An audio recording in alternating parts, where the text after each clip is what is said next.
اسی کے تحت آج ہم بات کریں گے آیات قرآنی کے فوائد۔ تیسری آیت ہے سورۃ قصص کی آیت نمبر 13۔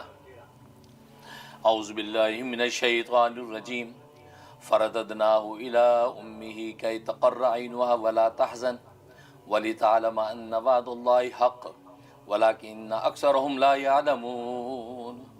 پس ہم نے لوٹا دیا اس کو اس کی ماں کی طرف تاکہ اس کی آنکھ ٹھنڈی ہو اور غم نہ کھائے، اور تاکہ جان لے کہ بے شک اللہ تعالیٰ کا وعدہ سچا ہے، اور لیکن اکثر ان کے نہیں جانتے۔ یہ آیت جو ہے سورۃ قصص کی ہے، یہ حضرت موسیٰ علیہ السلام کے حوالے سے ہے۔ آپ جہاں تک اس کے پس منظر کا تعلق ہے، آپ جانتے ہیں کہ فرعون نے بچوں کو قتل کرنے کی مہم چلا رکھی تھی۔ 1 سال وہ قتل کرتا تھا پیدا ہونے والے بچے، 1 سال چھوڑ دیتا تھا۔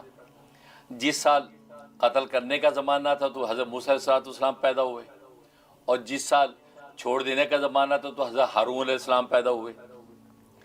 اب جب یہ قتل کا زمانہ تھا، حضرت موسیٰ علیہ السلام کو بچانے کی تدبیر کرنی تھی، تو ماں کو وحی کی اللہ تعالیٰ نے کہ اس کو ایک لکڑی کے تابوت میں بند کر کے نا دریا میں ڈال دیں، میں اس کو تیرے پاس واپس لوٹا دوں گا، پریشان نہیں ہونا۔ یہ قرآن میں پورا ذکر کیا۔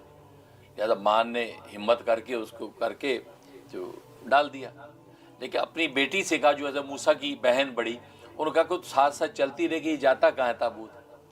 اب وہ جو تابوت جو کہاں پہنچا؟ فرعون کے محل میں پہنچا، کیونکہ نہر اس کے محل میں سے گزرتی تھی خوبصورتی کا مناظر پیش کرنے کے لیے۔ تو وہاں فرعون اور آسیہ علیہ السلام بیٹھی تھی، انہوں نے وہ اٹھا لیا، جیسے کھولا تو اسے خوبصورت اتنا پیارا بچہ، فرعون کی اولاد نہیں تھی۔ اب آخر میاں بیوی کی گفتگو کے بعد آخر اس بچے کو انہوں نے کیا اڈاپٹ کر لیا کہ ہم رکھیں گے۔ اب پتہ چلا کہ بچے کو دودھ پلانے کی ضرورت ہے، چھوٹا بچہ ہے۔ اب کسی ماں کو دودھ نہیں پیتا، کوئی بھی جو عورت رکھی جاتی ہے وہ اس کا دودھ نہیں پیتا۔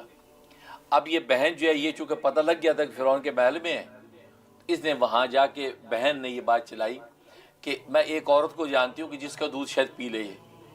یار اس کی ماں تھی، کہتا کون ہے وہ؟ کہا کہ میری ماں ہی ہے، لیکن مجھے امید ہے شاید اس کا دودھ پی لے۔ کیوں تمہارا کوئی بھائی ہے؟ کہا ہاں میرا بھائی ہے ہارون میرا بھائی ہے۔ تو اچھا تو چلو صحیح، تم لے کے آؤ۔ تو یہ ان کو لے کے آ گئی ماں کو، اب دیا تو جیسے انہوں نے حضرت موسیٰ علیہ السلام اپنی ماں کی خوشبو سونگی، جھٹ سے پینا شروع کر دیا۔ اتنا دودھ پیا کہ جب کھوکھے کھل گئی، وہ حشاش بشاش ہو گئے۔ تو فرعون اور سب لوگ خوش ہو گئے کہ چلو بھی تم ہی رکھ لیتے ہیں کہ تم جو ہے نا اس کو جو ہے دودھ پلاؤ۔ تو دودھ پینے کی جو 2 سال تقریباً عمر ہوتی ہے، 2 سال تک انہی کے پاس رہا اور یہ ان کو دودھ پلاتی تھی۔ اس وعدے کو اللہ ذکر کر رہے ہیں کہ میں نے کہا تھا نا کہ میں تجھے واپس لوٹاؤں گا تیرا بچہ، وعدہ پورا کیا ہی نہیں، سبحان اللہ، پورا کیا ہی نہیں۔ کیونکہ ہوا یہ تھا کہ آخر وقت میں جب یہ بچہ ان کو ملنے لگا تھا تو حضرت جو موسیٰ کی والدہ ذرا زیادہ بے چین ہو گئی، اور یہ سوچتی کہ اللہ میاں وعدہ تو نے پورا کرنے کہا تھا، کب ہوگا؟ جزا فضا ذرا کرنے لگی، بے چینی ظاہر کرنے لگی۔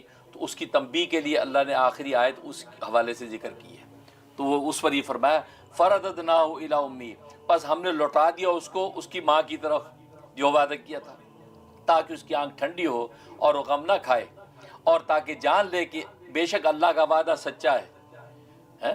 اور آگے کا ولیکن اکثرهم لا یعلمون، اس میں تھوڑی سی تعریض کی ہے ان کی والدہ کو، تم خام کا بے چین ہو رہی تھی، اور اس لیے اکثر لوگ نہیں جانتے اس بات کو، تم نے بھی نہ جاننے والوں میں تھوڑا سا حصہ ڈالا کہ بے چین ہو کہ پتہ نہیں وعدہ پورا ہونا ہے کہ نہیں۔ جب کر لیا وعدہ میں نے تو پھر پورا سچا کر کے دکھاتا ہوں۔ اسے مفسرین فرماتے ہیں تھوڑی سی تعریض کی، ولیکن اکثرهم لا یعلمون، لیکن اکثر لوگ نہیں جانتے، جیسے تم نے بھی ذرا تھوڑا سا یہ نادانی کی۔ تو لیکن یہ آیت اس وقت یہ نازل ہوئی، اور جس میں حضرت موسیٰ علیہ السلام ماں کی طرف واپس لوٹے ہیں۔ پھر اس کے بعد باقی ساری پرورش آپ جانتے ہیں موسیٰ علیہ السلام کے محل کے اندر ہوئی۔ جہاں تک اس کے فوائد کا تعلق ہے کہ بچہ اگر گم ہو جائے اس کے لیے کمال کا فائدہ ہے، لہٰذا ماں اگر اس کو پڑھے تو دی بیسٹ ہے۔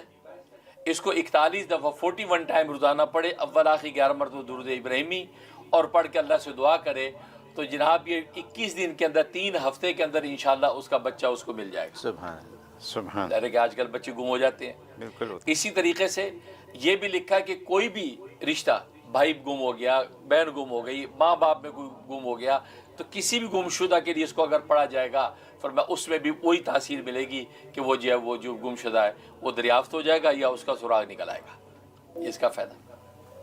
اور تیسرا فائدہ یہ کہ کوئی بچہ نافرمان ہے اور نافرمانی سے ماں باپ کو چھوڑ گیا ہے، اور آج کل یہ امریکہ یورپ کی دنیا میں خاص طور پہ ایسا ہوتا ہے کہ ماں باپ کو چھوڑ کے نکل جاتے ہیں، یا شادی کر دی، شادی ہوتی بہو اور بیٹا جناب گھر الگ لے لے، ماں باپ کو خبر نہیں لیتی۔